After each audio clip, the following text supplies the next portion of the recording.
Hello दोस्तों, नमस्कार। तो कैसे आप लोग उम्मीद करते हैं आप और आपकी फैमिली बहुत अच्छे होंगे। तो चलिए दोस्तों, हम लोग देख लेते हैं 29 जून के जो इम्पोर्टेंट करंट अफेयर्स है। तो यहाँ पर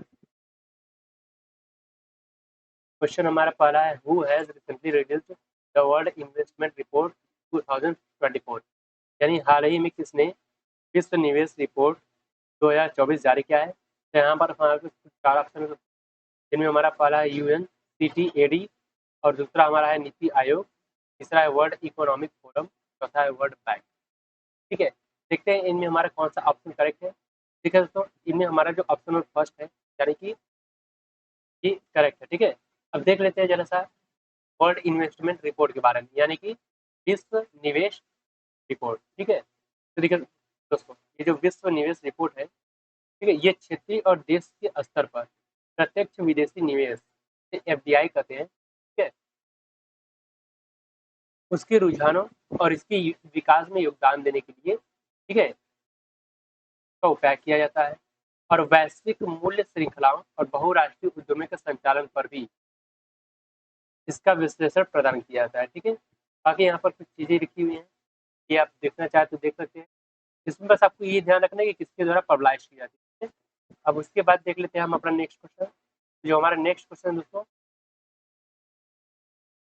recently a lost city of fourth century, यानी कि फोर्थ सेंचुरी कोई लॉस्ट सिटी है, ठीक है, जो famous pearl city has been discovered on the coast of which country. यानी हाल ही में किस देश के तट पर मोतियों के लिए प्रसिद्ध चौथी सदी का शहर खोजा गया है।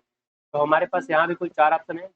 हमारा है यूनाइटेड अरब एमिरेट्स, सेकंड है अमेरिका, चौथा है जापान, ठीक है, तीसरा जापान है, और चौथा है चाइना।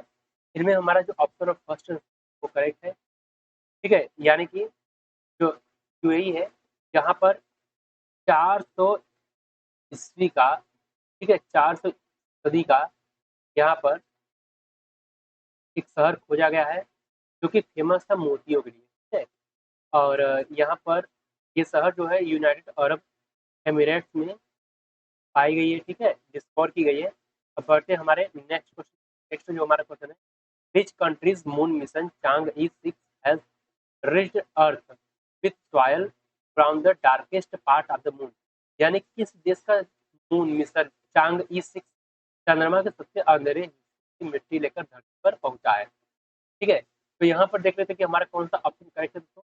हमारे पास कुछ चार ऑप्शन है, जिनमें पहला है जापान, दूसरा है चाइना, तीसरा है इंडोनेशिया, चौथा है इंडिया। ठीक है, तो देखिए दोस्तों, इनमें जो हमारा ऑप्शन है सेकंड, वो सेकंड है, यानी कि चाइना, ये करेक्ट है। यानी कि चांग-ई 6 चंद्रमा का जो मिशन है मून, ठीक है, ये चाइना के द्वारा भेजा गया था। अभी हाल ही में ये क्या किया गया है, ये अंधेरे हिस्से से, जो चंद्रमा का सबसे अंधेरा हिस्सा है, वहां से मिट्टी को लेकर धरती पर वापस पहुंचा है। ठीक है, अब जरा सा चांग-ई 6 चंद्रमा के बारे में देख लेते हैं, तो आपको यहाँ पर डिटेल में दिया गया है। ठीक है, कि ये चीन के राष्ट्रीय अंतरिक्ष प्रशासन द्वारा छठा रोबोटिक चंद्र अन्वेषण मिशन है। ये छठवां रोबोटिक, ठीक है, चंद्रमा पर भेजने वाला एनालिटिकल मिशन है। और ये दूसरा CNS-A चंद्र नमूना वापसी मिशन था। यानी कि इसके पहले भी एक, ठीक है, नमूना लेकर आ चुका है। और चीनी चंद्र अन्वेषण कार्यक्रम में यहाँ पर जो भी है, ठीक है, हमने जो इम्पोर्टेंट फैक्ट था वो यहाँ पर मैंने कवर कर दिया है। तो चीनी चंद्रमा देवी जो है चांग ई के नाम पर रखा गया है। ठीक है, इसका जो नाम है, तो चीन की चंद्रमा देवी है एक, इनका नाम है चांग ई, उनके नाम पे रखा गया है। ये चंद्रमा के दूर हिस्से, जो दूर का सबसे हिस्सा है, वहां से नमूने, ठीक है, धरती पर लेकर आने वाला पहला चंद्र मिशन था। उसके बाद देखिए दोस्तों, इसकी शुरुआत हुई 3 मई 2024 को, और इसे अंतरिक्ष यान को, ठीक है, ये हैनान से लॉन्च किया गया था। ठीक है, तो जो लैंडर है और इसकी जो रोवर है, 1 जून 2024 को, ठीक है, चांद के हिस्से को छुआ था।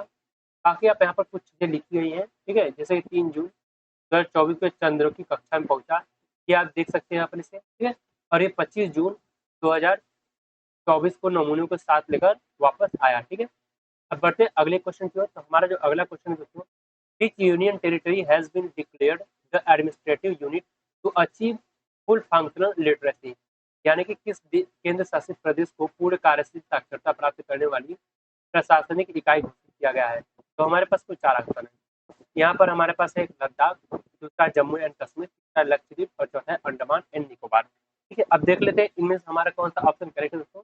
और इससे पहले प्लीज आप हमारे वीडियो को लाइक अगर नहीं किए तो कर लीजिएगा, ठीक है।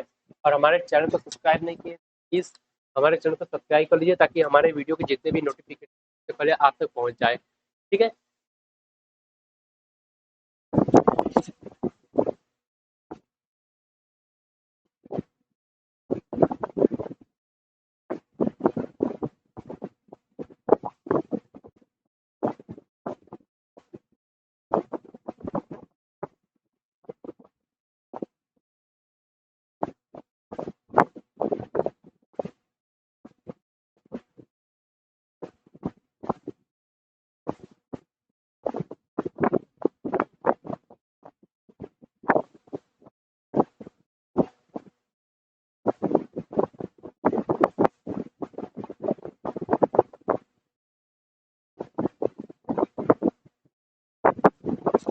चलिए दोस्तों, तो बढ़ते हैं अब आगे, ठीक है।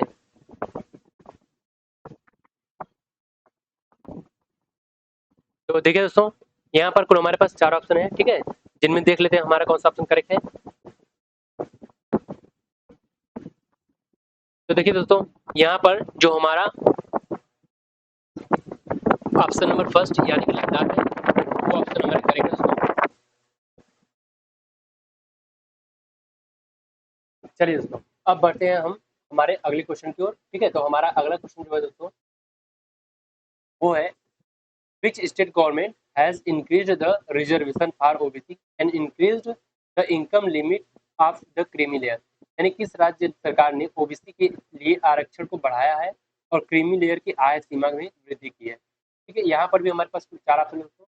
पहला है हमारा हरियाणा, दूसरा है गुजरात, तीसरा है मध्य प्रदेश, चौथा है कर्नाटक, ठीक है। अब देख लेते हैं इनमें हमारा कौन सा ऑप्शन करेक्ट है। तो देख सकते हो इसमें भी हमारा ऑप्शन नंबर फर्स्ट यानी कि हरियाणा करेक्ट है।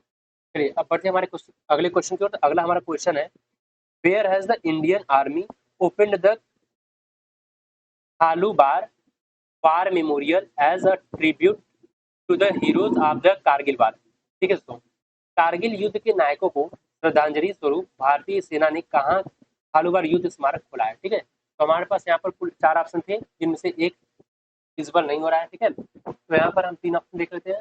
तो हमारा पहला है उड़ीसा, दूसरा है उत्तर प्रदेश, तीसरा है लद्दाख। देखिए दोस्तों, ये जो हमारा ऑप्शन नंबर थर्ड यानी कि लद्दाख ये करेक्ट है। ये जो कारगिल युद्ध हुआ था, ठीक है, इसके जो उसमें नायक की मृत्यु हो गई थी, ठीक है, जो इसमें शहीद हो गए थे, उनके श्रद्धांजलि के लिए जो हमारी भारतीय सेना है, ठीक है, उन्होंने खालूबार युद्ध स्मारक खोला है। कहाँ खोला है? लद्दाख में, ठीक है। अब चलिए बढ़ते हैं अगले क्वेश्चन को। तो अगला हमारा जो क्वेश्चन है दोस्तों, in which state has the coal ministry launched India's first pilot project for underground coal gasification. यानी कोयला मंत्रालय किस राज्य में भूमिगत कोयला गैसीकरण के लिए भारत की पहली पायलट परियोजना शुरू की है। तो हमारे पास यहाँ पर कुल 4 ऑप्शन है दोस्तों, जिनमें हमारा पहला है आंध्र प्रदेश, दूसरा है झारखंड, तीसरा है हिमाचल प्रदेश, चौथा है गुजरात, ठीक है। तो देख लेते हैं हमारा कौन सा ऑप्शन इसमें करेक्ट है। तो देखिए दोस्तों, हमारा ऑप्शन नंबर में जो दूसरा है यानी कि झारखंड, ये करेक्ट है दोस्तों, ठीक है। चलिए अब हम लोग बढ़ते हैं अगले क्वेश्चन को। तो अगला हमारा क्वेश्चन है, recently the according to the recent report, what is the percentage decline in FDI in India in 2023। यानी हाल ही में आई रिपोर्ट के अनुसार 2023 में भारत में एफडीआई में कितने प्रतिशत गिरावट आई है। तो हमारे पास कुल 4 ऑप्शन दोस्तों, जिनमें हमारा पहला है 43%, दूसरा है 22%, तीसरा 55%, चौथा है 18%। तो हमारा ऑप्शन नंबर फर्स्ट यानी कि 43% करेक्ट है दोस्तों। चलिए अब बढ़ते हैं हमारे अगले क्वेश्चन पे। तो हमारा जो अगला क्वेश्चन दोस्तों देख लेते हैं उसमें क्या है। तो देखिए दोस्तों, हमारे अगले क्वेश्चन में which city of India has been declared by UNESCO as the first literature city। यानी कि यूनेस्को ने भारत के किस शहर को पहला साहित्य शहर घोषित किया है, ठीक है। तो हमारे पास यहाँ पे कुछ 4 ऑप्शन है। तो यहाँ पर हमारे पास है कोझिकोड, दूसरा है दिल्ली, तीसरा है रांची और चौथा है लखनऊ। तो इनमें जो हमारा ऑप्शन नंबर फर्स्ट यानी कि कोझिकोड है दोस्तों, वो करेक्ट है। यानी जो यूनेस्को है उसने भारत के कोझिकोड शहर को पहला साहित्य शहर घोषित किया है, ठीक है। चलिए दोस्तों, अब बढ़ते हैं हमारे अगले क्वेश्चन पर। तो अगला जो हमारा क्वेश्चन है, who has appointed as the leader of opposition in 18th Lok Sabha. ठीक है दोस्तों, 18वीं लोकसभा में विपक्ष के नेता के रूप में किसे नियुक्त किया गया है? देखिए, ये जो हमारा लोकसभा का बैठक होने वाला है, जो कि होगा, ठीक है? ये 18वां होगा। अब इनमें जो विपक्ष के नेता हैं, वो चुने गए हैं दोस्तों राहुल गांधी, ठीक है? इनमें हमारे कुछ 4 आसन हैं, जिनमें राहुल गांधी बहुत, ठीक है, चर्चा में रह चुके हैं अपोजिशन में। तो इन्हें ही क्या किया गया है? इन्हें 18वीं लोकसभा में विपक्ष के नेता के रूप में नियुक्त किया गया है। तो चलिए दोस्तों, अब मिलते हैं हमारे अगले वीडियो में। तब तक के लिए बाय बाय, टेक केयर। पर उससे पहले दोस्तों, हमारे चैनल पर आप लोग एसएससी के मैथ और हिस्ट्री, जो कि एसएससी लेवल के हैं, ठीक है, ये सब सारी जो क्लासेस हैं, ये आपका आने वाला है। तो प्लीज़ इन सब के लिए, एसएससी के लिए खासकर, आप हमारे चैनल को सब्सक्राइब जरूर करिए, ताकि हमारे जितने भी वीडियोस हैं उनके नोटिफिकेशन सबसे पहले आप तक पहुंचे। ठीक है दोस्तों, चलिए अब मिलते हैं अगली वीडियो में।